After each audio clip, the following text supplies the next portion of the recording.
Hello students, आज देखिए क्षितिज पुस्तक से हमारा लास्ट चैप्टर है एक कहानी यह भी। ये चैप्टर जो है ये मन्नू भंडारी जी ने लिखा है और मन्नू भंडारी जी ने अपनी कोई भी कंटिन्यूटी में आत्मकथा नहीं लिखी है। उन्होंने अपने जीवन से जुड़ी घटनाओं का वर्णन किया है चैप्टर्स में। ऐसे ही इस चैप्टर में है। देखें, जन्मी तो मध्य प्रदेश के भानपुरा गांव में थी, लेकिन मेरी यादों का सिलसिला शुरू होता है अजमेर के ब्रह्मपुरी मोहल्ले के उस 2 मंजिला मकान से, जिसकी ऊपरी मंजिल में पिताजी का साम्राज्य था। यानी कि ऊपरी मंजिल में ऊपर वाले फ्लोर पे पिताजी रहते थे, जहाँ वे निहायत अव्यवस्थित ढंग से फैली बिखरी पुस्तकों, अव्यवस्थित कोई व्यवस्था नहीं होती थी, ढंग से नहीं रखी होती थी, फैली बिखरी पुस्तकों, पत्रिकाओं और अखबारों के बीच या तो कुछ पढ़ते रहते थे या फिर डिक्टेशन देते रहते थे। नीचे हम सब भाई बहनों के साथ रहती थी हमारी बेपढ़ी लिखी व्यक्तित्व विहीन माँ। व्यक्तित्व विहीन और अनपढ़ अपनी माँ को मन्नू भंडारी जी ने बताया है। क्यों बताया है ये आगे आएगा। माँ सवेरे से शाम तक हम सबकी इच्छाओं और पिताजी की आज्ञाओं का पालन करने के लिए सदैव तत्पर रहती थी। अजमेर से पहले पिताजी इंदौर में थे, जहाँ उनकी बड़ी प्रतिष्ठा थी, सम्मान था, नाम था। कांग्रेस के साथ साथ वे समाज सुधार के कामों से भी जुड़े हुए थे। शिक्षा के वे केवल उपदेश ही नहीं देते थे, बल्कि उन दिनों 8-8, 10-10 विद्यार्थियों को अपने घर रखकर पढ़ाया है, जिनमें से कई तो बाद में ऊंचे ऊंचे ओहदों पर पहुँचे। ये उनकी खुशहाली के दिन थे और उन दिनों उनकी दरिया दिली के चर्चे भी कम नहीं थे। एक और वे बेहद कोमल थे, संवेदनशील व्यक्ति थे, तो दूसरी ओर बेहद क्रोधी भी थे, उनको गुस्सा बहुत आता था, और अहमवादी थे। उनमें एक तरह का अहम की भावना थी, एक तरह का घमंड था। ये इस पैराग्राफ में आपके क्वेश्चंस बनेंगे कि पिताजी पहले कहाँ रहते थे, बाद में कहाँ रहते थे, माँ कैसी थी और पिताजी कैसे थे, पिताजी क्या क्या काम करते थे। पर यह सब तो मैंने केवल सुना, देखा तब तो इन गुणों के भग्नावशेषों को ढोते, भग्नावशेष कुछ ही अंश को ढोते पिता थे। एक बहुत बड़े आर्थिक झटके के कारण वे इंदौर से अजमेर आ गए थे, जहां उन्होंने अपने अकेले के बलबूते और हौसले से अंग्रेजी हिंदी शब्दकोश के अधूरे काम को आगे बढ़ाना शुरू किया।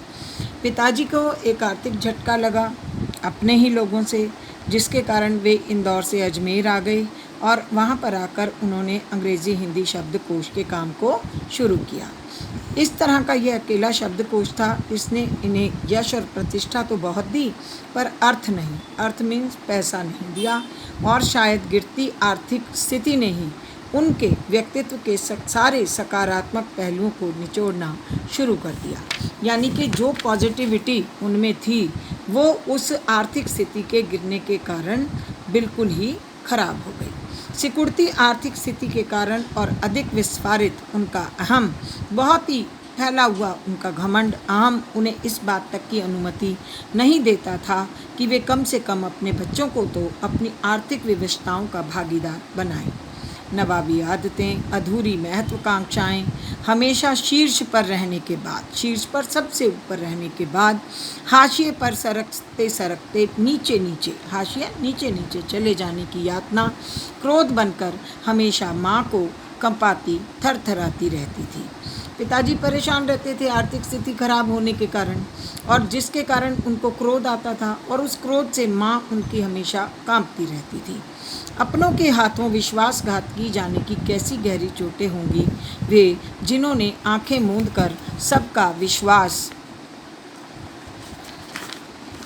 करने वाले पिता को बाद के दिनों में इतना शक्की बना दिया था कि जब तक हम लोग भी उसकी चपेट में आते रहते। जब अपने ही लोगों ने उनके साथ विश्वासघात किया तो उनका जो स्वभाव था वो कैसा बन गया, शक्की बन गया, और उस शक्की स्वभाव के कारण बच्चे भी उसकी चपेट में आते रहते थे।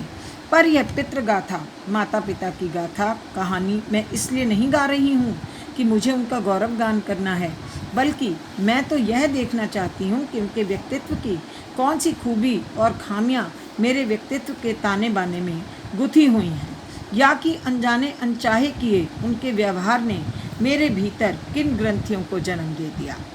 वो कहती हैं कि पिताजी तो ऐसे थे, उनका व्यक्तित्व ऐसा हो गया। तो वो कहते हैं मेरे ऊपर, मेरे स्वभाव में, मेरे व्यक्तित्व में उनकी इन चीज़ों का क्या प्रभाव पड़ा। मैं काली हूँ, बचपन में दुबली और मरियल भी थी। गोरा रंग पिताजी की कमजोरी थी।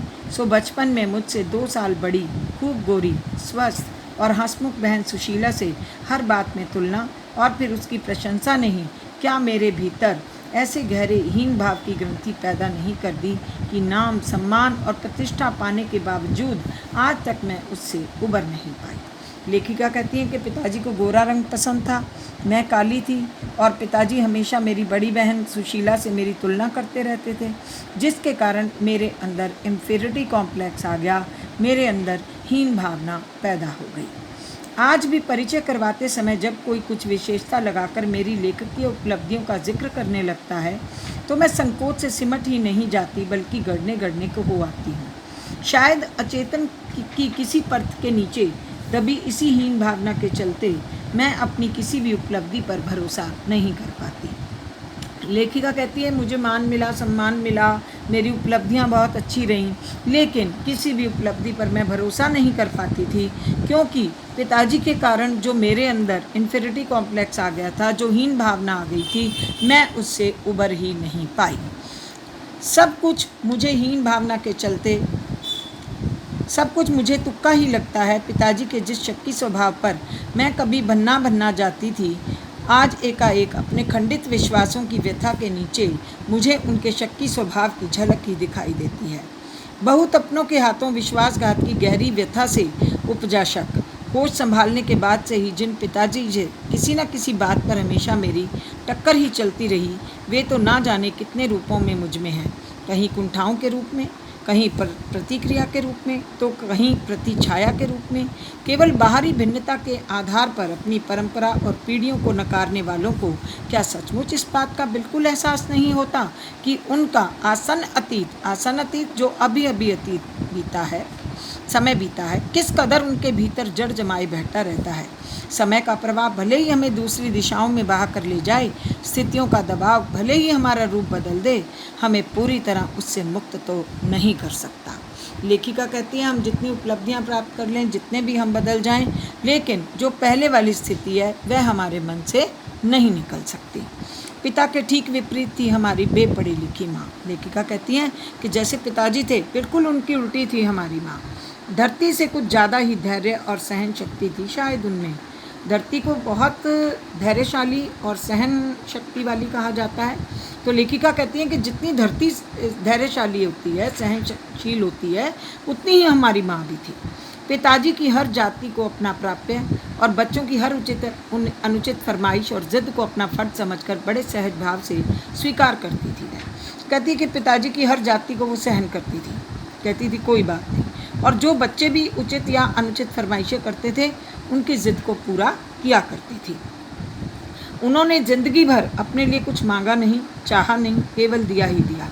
हम भाई बहनों का सारा लगाव माँ के साथ था, लेकिन निहायत असहाय मजबूरी में लिपटा उनका यह त्याग कभी मेरा आदर्श नहीं बन सका। ना उनका त्याग, ना उनकी सहिष्णुता। खैर जो भी हो, अब यह पैतृक पुराण यहीं समाप्त कर अपने पर लौटती हूँ। लेखिका कहती है कि अब अपने माता पिता की बात करके अब मैं अपने ऊपर आती हूँ, क्योंकि जिस तरह की माँ थी, जो माँ का व्यक्तित्व था, उस व्यक्तित्व को, उस त्याग को, उस सहानुभूति को, उस प्यार को मैं अपने अंदर कभी नहीं ला पाई।